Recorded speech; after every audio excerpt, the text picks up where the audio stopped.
시작해봅니다. 기도 시작할게요. 사랑해 주님, 이 시간 저희 가운데 함께하여 주시옵소서. 우리 친구들이 일상을 살아가는 중에도 하나님의 자녀, 하나님의 백성, 그렇게 하나님의 사랑을 받는 자존감 높은 하나님의 자녀가 될 수 있도록 어디에 있든 무엇을 하든 또 어떤 모습과 어떤 형편에 있든 늘 하나님의 자녀를 잃지 않고 살아갈 수 있는 대담하고 담대한 당신의 자녀 되게 하여 주시옵소서. 오늘 그 말씀대로 우리를 인도하여 줄 줄 믿사오며 살아계신 예수님의 이름으로 기도합니다. 네. 자, 우리 찬양할 건데 나는 주의 친구 한 번도 안 해본 것 같은데 이게 박자가 좀 빨라. 같이 큰 목소리 한번 불러보자. 네. 맞아요.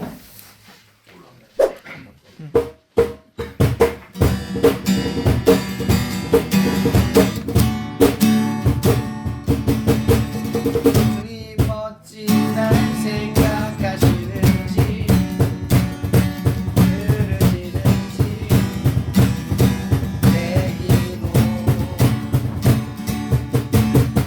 주님 진실로 날 생각하시네 날 사랑하네 놀라워라. 다시 한번 주님 멋진 주님 멋진 날 생각하시는지 들으시는지 내 기도 주님 진실로 날 생각하시네 날 사랑하네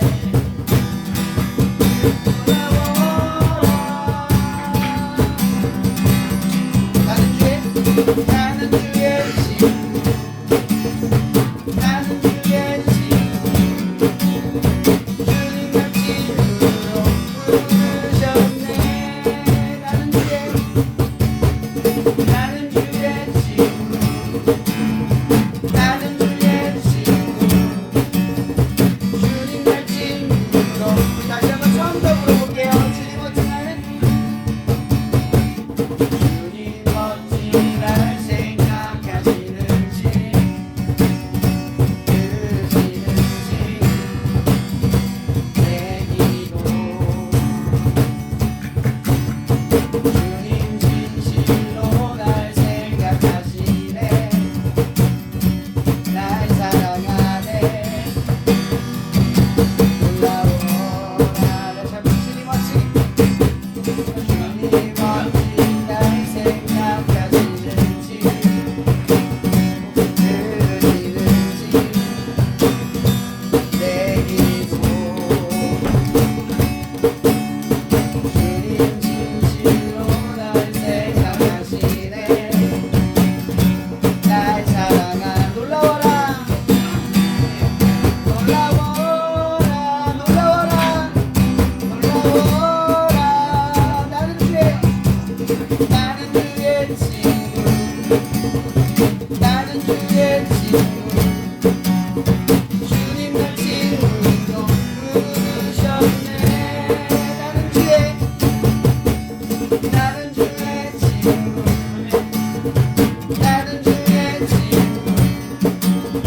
주님 날 친구. 이제 잔잔하게 한번 고백해볼게요. 전대만씨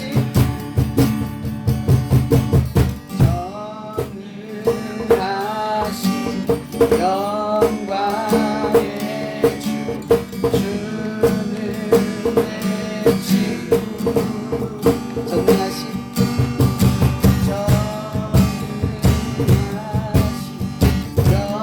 영광의 주 주는 내 친구 나는 주의 친구 나는 주의 친구 주님 날 친구로 부르셨네 나는 주의 친구 나는 주의 친구 주님 날 친구로 부르셨네. 우리 다음은 수간 찬양이죠? 지난번에 한번 불러봤던 건데 이거 다시 한번 불러볼게요. 내 마음을 가득 채운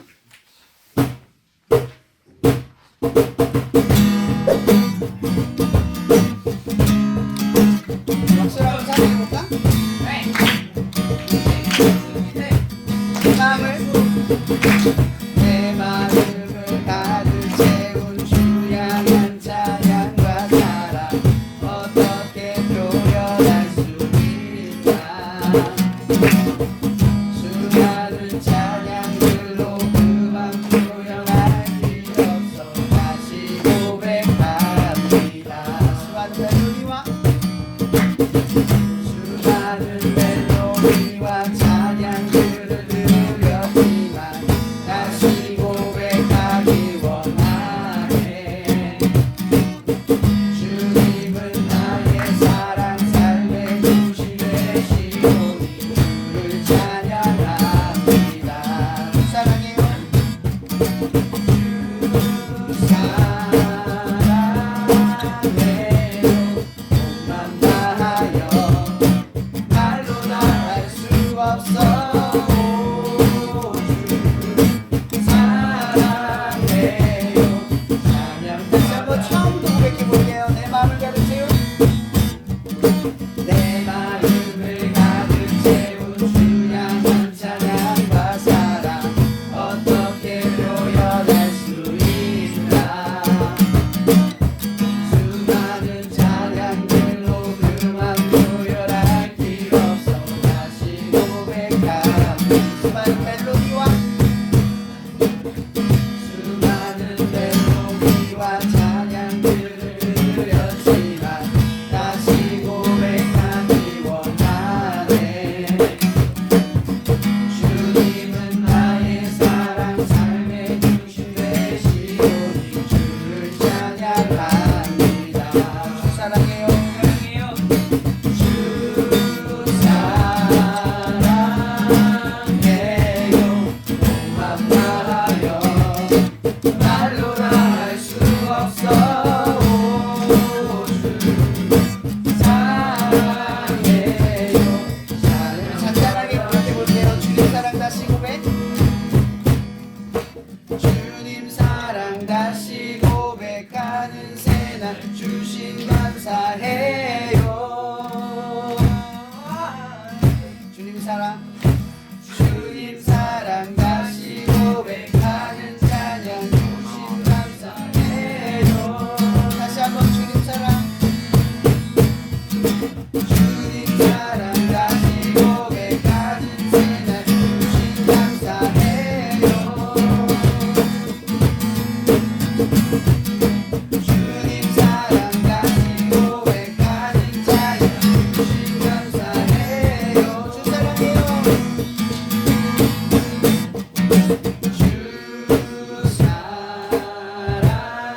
사랑해요. 몸만 다하여 말로 다 할 수 없어. 사랑해요. 찬양 받아주소서. 주 사랑해요. 주 사랑해요. 몸만 다하여 말로 다 할 수 없어. 주 사랑해요. 찬양 받아주소서. 찬양 받아주소서. 찬양 받아주소서. 하나님의 영광의 박수 올려드리겠습니다. 이렇게 기도할게요. 사랑의 주님, 우리 각자의 삶과 각자의 모습 속에서 하나님의 영광을 바랄 수 있는 지혜와 또 길을 이 가운데 밝혀 주시옵소서. 저마다 하나님 앞에 올바르게 살아가고 하나님 앞에 좋다 여기는 것을 쫓아가지만 여전히 우리는 하나님이 옳다고 그리고 좋다 여기는 것이 무엇인지 잘 분별하지 못하고 행동할 때가 참 많음을 고백합니다. 하나님, 우리에게 지혜를 주셔서 이 시간 말씀을 통해 하나님이 좋다 여기시는 것, 하나님이 선하다 여기시는 것, 하나님이 옳다고 여기시는 것을 알 수 있는 특별한 시간이 될 수 있도록 우리 친구들을 인도하여 주시옵소서. 이 시간 함께 하실 줄 믿사며 살아계신 예수님의 이름으로 기도합니다. 네. 항상 찬양으로 섬겨주는 우리 친구 수고한다고 박수 한번 주자. 당연한 게 없지? 세상엔 당연한 게 없어요. 항상 감사할 수 있는 여러분이 되기를 바랄게요. 오늘 말씀은 네 가지 씨의 비유라는 말씀을 가지고 전하려고 해요. 서로 그때처럼 교독해서 한번 읽어볼게요. 제가 먼저 할게요. 그날 예수께서 집에서 나가사 바닷가에 앉으심에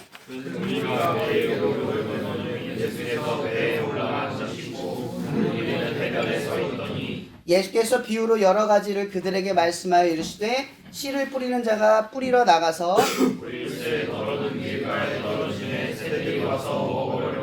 덜어는 흙이 얕은 돌밭에 떨어짐에 흙이 깊지 아니하므로 곧 싹이 나오나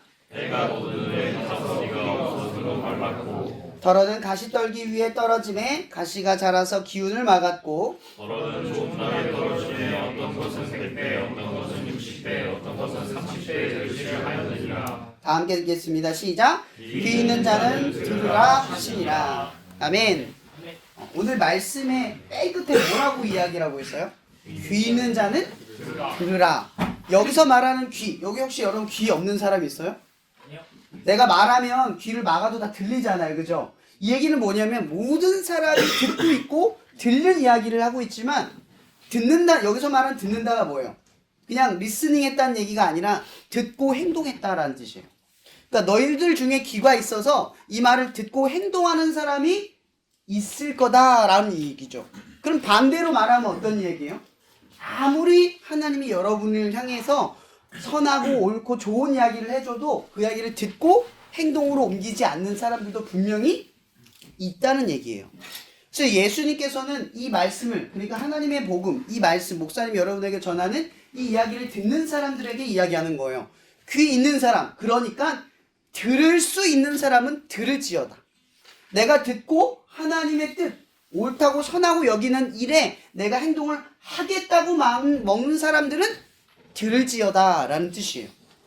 모두가 이야기를 듣지 않는다는 건 누군가는 듣지 않은 사람들도 분명히 존재한다라는 뜻이에요. 오늘 말씀의 비유가 바로 그런 비유를 이야기를 하고 있어요. 첫 번째 비유가 뭐냐면 이런 거예요. 예수님께서는 비유를 하실 때 여러분들이 이해할 수 있는 상황에 맞춰서 이해를 했어요. 이게 말씀을 전했어요. 이 비유가 농경에 관련된 거잖아요. 그죠? 씨를 뿌리고 자라는 거. 이거는 농사를 짓는 사람들, 그러니까 예수를 쫓았던 사람들은 대부분 고위 관직에서 농사 한번 접어보지 못한 사람들이 아니라 하류층들. 그러니까 이 농사의 이야기를 비유했을 때 가장 이해하기 쉬웠던 사람들을 대상으로 예수님께서 비유를 하신 거죠.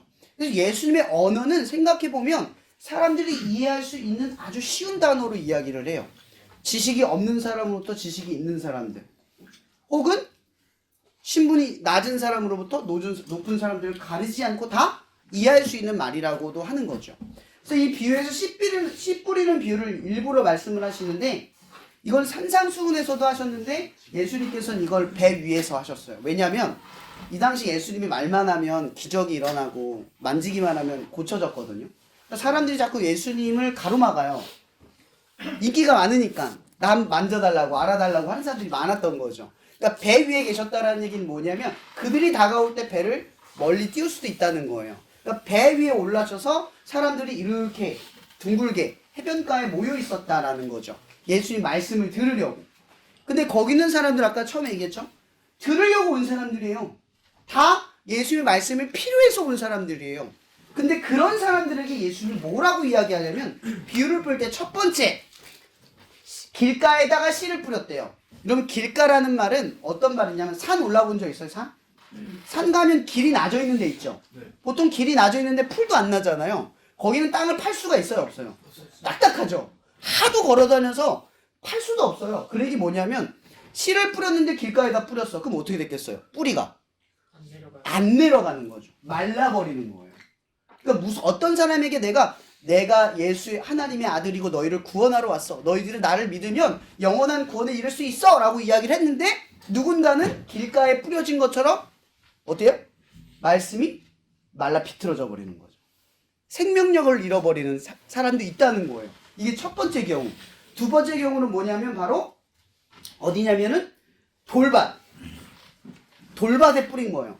자갈 돌밭에 여러분 그 식물 길러본 사람들 알 거예요. 맨 위에 모래 뭐 놓고 맨 밑에 자갈 큰 거 놓잖아요. 식물 자라는 걸 비커로 볼 수 있죠. 근데 맨 위에 뿌리가 내리려면 뭐가 있어야 돼요? 흙이 있어야 돼요. 얇은 흙. 그래야 뿌리가 틈틈이 들어가서 흙을 붙잡으면서 돌을 붙잡게 되죠.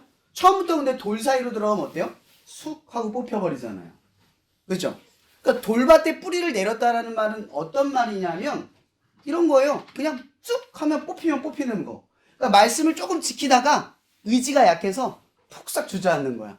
아, 내가 예수님을 믿었어. 그 말씀대로 살면 영원한 생명을 얻을 수 있고 하나님께서 내게 어떤 복을 주시는데 그걸 믿고 행동하면 되는데 누가 옆에서 비난 조금 하고 누가 옆에서 뭐라 조금 하면 툭 하고 꺾여가지고 뽑혀버리는 사람들. 이런 거예요. 이게 두 번째 경우야. 누군가는 듣는데 그걸 듣다가 조금만 마음에 안 들거나 조금만 힘들면 포기해버려. 그래서 가보지 못해요. 여러분 다이어트 알죠? 다이어트. 다이어트의 첫 서두가 뭐예요? 다이. 다이가 뭐야? 죽는다는 뜻이죠. 목사님이 원래는 살이 잘 찌는 편이야. 근데 공장을 다니면서 살이 잘 안 쪄요. 근데 왜 그러냐면 제가 뭘 느꼈냐면 공장이 힘들잖아요. 그래서 느꼈어요. 아, 사람들이 왜 다이어트를 실패할까? 죽을 만큼이야 빠지는데 죽을 만큼 할 때 멈춰요. 근육을 죽을 만큼 해야 근육이 나오거든요. 근데 죽을 만큼 힘들면 멈춰. 그 근육이 절대 안 생기는 거죠. 살이 절대 안 빠지는 거예요. 마찬가지로 말씀이 여러분들을 바꾸고 역사하려면 어떻게 해야 돼요? 버텨야 돼. 어느 시점을 넘어서야 몸에 뭐가 생겨. 근데 조금만 뭐 하면 툭 꺾여. 죽을 것 같으면 멈춰서거나 돌아서 걸어요. 이런 사람들도 있다는 거예요. 예수의 말씀을 듣는 사람들 중에. 또 다른 경우는 뭐예요? 가시덤불 위에 뿌려진 씨앗. 가시덤불 위에 뿌려진 씨앗은 어때요? 자라면 어떻게 돼요? 박넝쿨 알아요? 박넝쿨? 박넝쿨이 자라다 보면은 밑에 있는 잡초들 있죠. 그 어떤 풀들을 그늘로 가려버린대요. 그러면 이 박넝쿨이 자랄 때 밑에 있는 풀이 다 죽는다 그러더라고요. 그러면 보세요. 그럼 어떤 일이 벌어지냐면 그 밑에 있는 풀은 어떻게 되겠어요? 자랄 때. 자라긴 하겠죠. 근데 어때요? 키가 작거나 열매를 맺지 못하는 정도로 자랄 거예요. 이 얘기는 뭐냐면 이런 거예요. 그늘 밑에 있다는 뜻은 염려와 걱정이 너무 많아서 이런 거죠. 오늘 말씀대로 하나님이 어떤 말씀을 딱 줬는데 이 말씀대로 살면 되는데 걱정이 생기는 거야. 나 이거 말씀대로 했다가 손해보는 거 아니야? 아, 나 이거 괜히 내가 그리스도인 크리스천이라는 거 말했다가 애들이 나한테 뭐라 그러는 거 아니야? 나 교회 다니면 이제 주일날 친구들이랑 못 노는 거 아니야? 아, 나 공부해야 되는데 교회 계속 가면 나 성적 떨어지는 거 아니야? 이런 염려가 믿음 가운데 계속 생겨나는 거예요. 그러게 어때요? 믿음이 어떻게 해요? 자라나지 못하는 상태. 걱정과 근심이 너무 많아. 누군가는 들었어. 예수의 구원이라는 말을 들었고 내가 길이요 진리요 생명이란 말을 듣고 가면 되는데 걱정이 너무 많아서 못 가는 거예요. 이게 뭐예요? 뿌리는 내리지만 자라지 못하는 신앙. 근데 마지막이 있는 거죠. 마지막이 뭐냐면 좋은 땅에 떨어졌대요. 60배, 100배. 그러니까 그게 얼마나 많이 맺히든 그게 중요한 게 아니에요. 어떤 사람은 적은 말을 듣고도 삶에 하나님의 말씀의 풍성한 역사를 경험하는 사람이 있고 어떤 사람은 걱정과 마음의 연약함과 혹은 딱딱한 마음 덕분에 조금도 자라지 못하거나 뽑혀버리거나 그냥 말라버린 그런 믿음 생활을 하는 사람들도 있다는 거예요. 이런 교회 다니면 다 믿음 좋아요? 아니죠. 왜 그런 차이가 날까요? 바로 이것 때문에. 누군가는 다 들어. 교회 가면 하나님 말씀 다 들어. 근데 어떤 분은 되게 친실해서 존경할 만한데 어떤 사람은 와, 저분 왜 교회 다니지? 이런 느낌이 들을 때가 있어요. 저분 교회 다닌대? 엄마 앞서사. 그런 사람들도 있다는 거죠. 근데 중요한 건 이거야. 여러분 이거 예수님께서 남들 정죄하고 판단하라고 주신 말씀이 아니에요. 지금 내 상태가 어떤 상태인지를 봐야 돼요. 여러분 마음 어떠세요? 누가 말하면 아무 이야기 듣지 않고 귀 막아가지고 말이 말라버리는 상태? 혹은 누가 이거 하면 좋겠어 하는데 한번 해볼까? 하다가 조금 뭐라 하면 꺾여버리는 상태? 아니면 이 말씀대로 하면 되는데 걱정과 근심 때문에 걱정만 하다가 머릿속에서 맴돌다 끝나버리는 상태? 아니면 오늘 말씀처럼 모든 걱정과 염려와 비난을 넘어서서 열매를 맺는 경험하는 상태? 여러분들 어떤 상태이냐를 중요하게 봐야 한다는 거예요. 제가 오늘 이 말씀을 준비한 건 이것 때문이에요. 여러분 한 해 동안 제가 여러분에게 하나님의 말씀을 계속 전해줬어요. 어떤 사람에게는 열매 맺는 삶의 역사가 있었었고 어떤 사람에게는 길가에 뿌려진 이 씨앗 같은 경우가 있었을 거고 어떤 사람은 돌바디에 뿌려진 삶을 살았을 수 있었을 거고, 어떤 사람은 가시던 물에 가려져서 믿음이 자라지 못하는 각보의 상태를 살아갈 수 있었을 거예요. 여러분, 이 상태를 예수님께서 우리에게 정죄하라는 게 아니에요. 이런 상태였거든. 어떻게 해요? 귀를 열고 다시 어떻게 하래요? 좋은 땅에 열매를 맺는 상태로 돌아가라. 그 뜻을 이야기를 하는 거예요. 이제 이 말씀을 기억하고 한 해 동안 여러분의 삶 속에 제가 전한 말씀들이, 한 해의 말씀이 여러분의 삶에 열매 맺는 기적이 일어나기를 축복해 봅니다. 기도하고 마실게요. 사회주님 감사합니다. 오늘 친구들도 이렇게 함께 모여서 하나님께 모임을 갖고 예배드리게 해주셔서 감사합니다.